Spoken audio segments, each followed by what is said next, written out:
আবহাওয়ার গুরুত্বপূর্ণ আপডেট।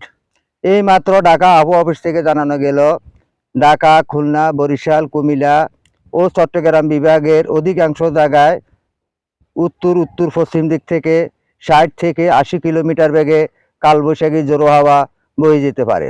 তার সাথে বজ্রসহ বৃষ্টি ও শিলাবৃষ্টি হওয়ারও সম্ভাবনা রয়েছে।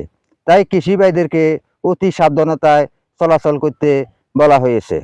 কৃষি ভাইরা আপনাদের যাদের এই ধান ফাঁকা ধান কেটে রেখে দিয়েছেন, সেই ধানগুলি অতি শীঘ্রই আপনার ঘরে তোলার নির্দেশনা দেওয়া হয়েছে। যাদের আধা ফাঁকা ধান জমিনে রয়ে গেছে, সেই ধানগুলি কেটে ফেলার নির্দেশনা দেওয়া হয়েছে। তাই কৃষি ভাইদেরকে আরও গুরুত্বপূর্ণ আপডেট, আপনারা কখনো বজ্রপাত চলাকালীনে কিংবা মেঘের গুঞ্জরণ চলাকালীনে আপনারা মাঠে থাকবেন না। আপনাদের গবাদি পশু কিংবা আপনাদের বাচ্চা কাচ্চা নিয়ে আপনারা নিজ ঘরে অবস্থান করবেন।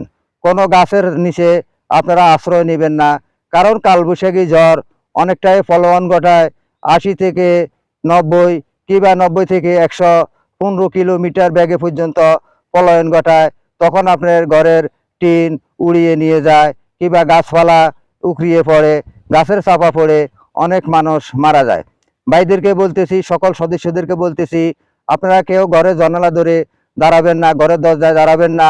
আপনাদের বৈদ্যুতিক লাইনগুলি আপনারা খুলে রাখবেন। দুর্যোগপূর্ণ অবস্থায় আপনারা বৈদ্যুতিক লাইন চালু রাখবেন না, মেইন সুইচটা অফ করে রাখবেন।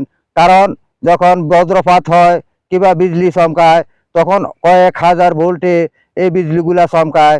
তখন আপনার হয়তো শখের ফ্রিজটা কিংবা টিভি, মোবাইল এগুলা বাস্ট হইতে পারে, এগুলা জ্বলে যেতে পারে। তাই আপনারা বৈদ্যুতিক লাইনটা অফ করে রাখুন কালবৈশাখী ঝড় কিংবা ঝোড়ো হাওয়া চলাকালীনে।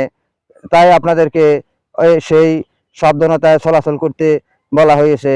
সকলকে সেই প্রত্যাশা রেখে এখান থেকে বিদায় নিচ্ছি। আসসালামু আলাইকুম।